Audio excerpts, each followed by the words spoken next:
Dating apps are killing modern dating, and I know that's a bold claim, but if you give me just a few minutes, I'll tell you why. In this video, I'm going to talk about the history of online dating and dating apps, how dating apps are algorithmically designed to keep you single and lonely, and how they profit off of it, and why dating apps are just so terrible from both a man and a woman's perspective. And if you watch to the very end, I'll leave you with something positive, so maybe you won't be so afraid of dying alone. Welcome to episode 1 of Here's the Thing. Without further ado, let's dive into the video. Online dating has been around since the early days of the internet, but with the invention of Tinder in 2012, online dating and dating apps have exploded. In the year 2023, the online dating industry is projected to be worth about $10.5 billion.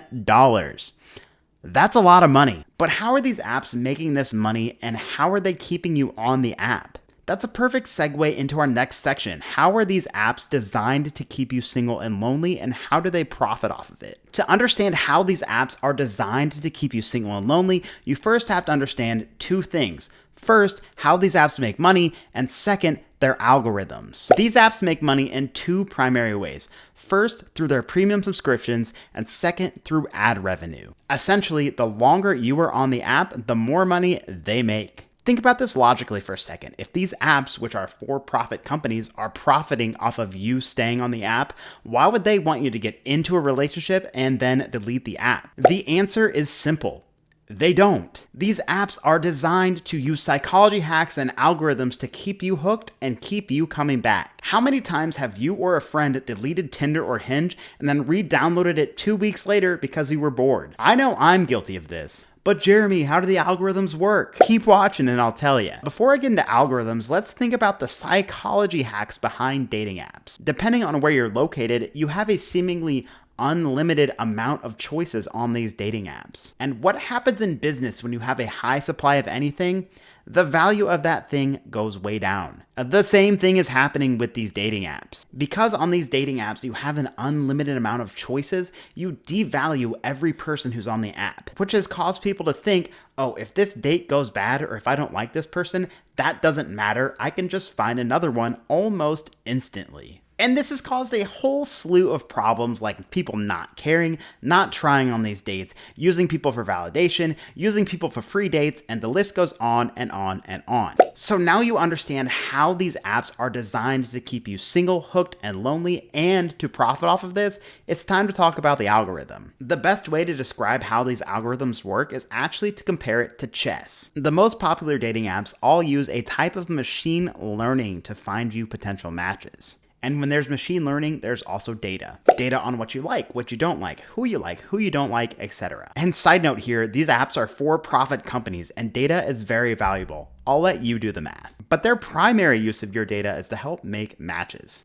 But how do they make matches? They use your filters and your settings to put your face in front of the largest list of potential matches as possible. But you have to remember that they're also doing this for your potential matches. Essentially, they're taking a large data set and shrinking it into a smaller one. And this smaller data set is what their algorithms deem the highest potential matches. Of this smaller data set, how are the potential matches ranked?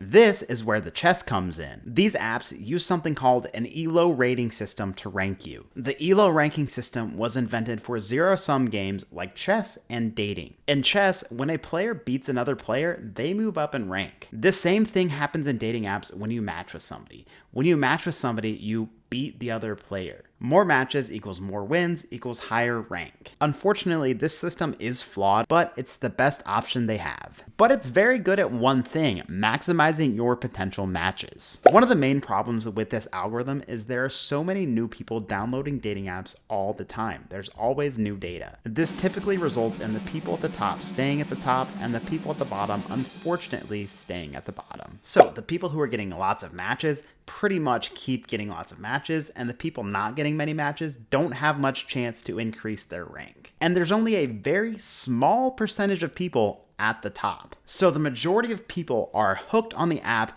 hoping they get matches. They don't get matches. They keep swiping, and finally they get a match and they go on a date, and it sucks because the person that they matched with doesn't care because of the huge amount of choices they have, and the cycle continues. All the while, these apps are laughing to the bank. And that is how these apps are designed to keep you on the app and keep you single and lonely. But these algorithms aren't the only reason that dating apps are killing modern dating. Don't fret, if you keep watching to the very end of the video, you'll see why there's still some hope for modern dating. But I have to give credit where credit is due. The YouTube channel Answer in Progress did an amazing video on the Tinder algorithm, and I took a lot of my information from that video. I'm gonna link it in the description, so go watch that after you finish this one. Algorithms aside, men and women both have hugely different but equally terrible experiences on these apps. As a man, dating apps are hard. Remember earlier when we talked about how there are pretty much unlimited choices on dating apps? This unfortunately affects men in a much different way than it affects women. I'm not going to say more because the way it affects men versus women is very different. I saw a statistic online somewhere that women swipe only on the top 5% of males in terms of attractiveness. Which sucks because if you're not Brad Pitt level of attractiveness as a man on dating apps, you have a much lower chance of getting a match. This affects men in a very negative way. Men who are not in that top 5% feel devalued. Because they're not getting matches and they're not getting swiped on, it lowers their confidence and it makes them feel that they're not enough to be loved. They feel like they don't deserve it. And these men get so frustrated that they delete the app. But in the real world, these men just came off of dating apps where they were getting no swipes and no matches, and they have zero confidence. So they re-download the dating apps and the cycle goes on and on and on and on. The average guy who would be an absolute catch outside of these dating apps has zero confidence and doesn't know how to talk to women because he's only talked to them on dating apps when he does rarely get a match, and therefore he just decides to stay single. There have been reports of employees at these dating app companies making fake profiles to match with men and have fake conversations with them so they get rehooked and start swiping again. And that is beyond messed up. This is why dating apps suck as a man. Guys, let me know if you've ever experienced this and how you deal with it in the comment section. But how do dating apps suck for women? Obviously, I'm a man, so I don't know very much about dating apps from a woman's perspective, but I'm going to talk about a little bit of the research that I've done and what I've heard from women in my life. So you probably remember me saying there are unlimited options on dating apps. This affects women in a little bit different of a way on dating apps than it does men. Yes, it is a fact that it's very easy for women to get matches on dating apps. That is unquestionable. But are these matches quality guys?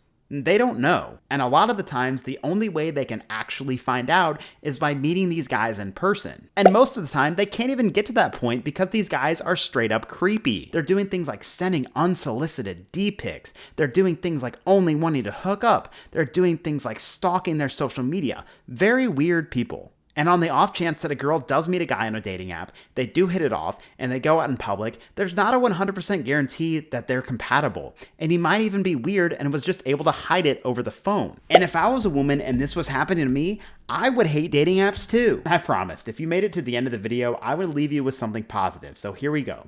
Let's start with the fellas. Guys, if you're part of that 95% of men who aren't getting swiped on as much on dating apps, that doesn't mean anything about you. It just means you're a product of a broken algorithm. You're not unattractive and you do have value. You just have to meet women in person. So get those thoughts out of your head. And girls, if you're convinced right now that all guys are creepy and just want to hook up, that's simply not true. All you have to do is look outside of the dating apps, and those guys are out there. And that's my take on dating apps. Delete them, they're terrible. Go meet people in public, that's where the good ones are. Good luck out there to all my single folk. If you've made it this far into the video, you may as well like and subscribe. Oh, and join my Discord, the link is in the bio. Come hang out. Comment joined when you've joined. Now get out of here.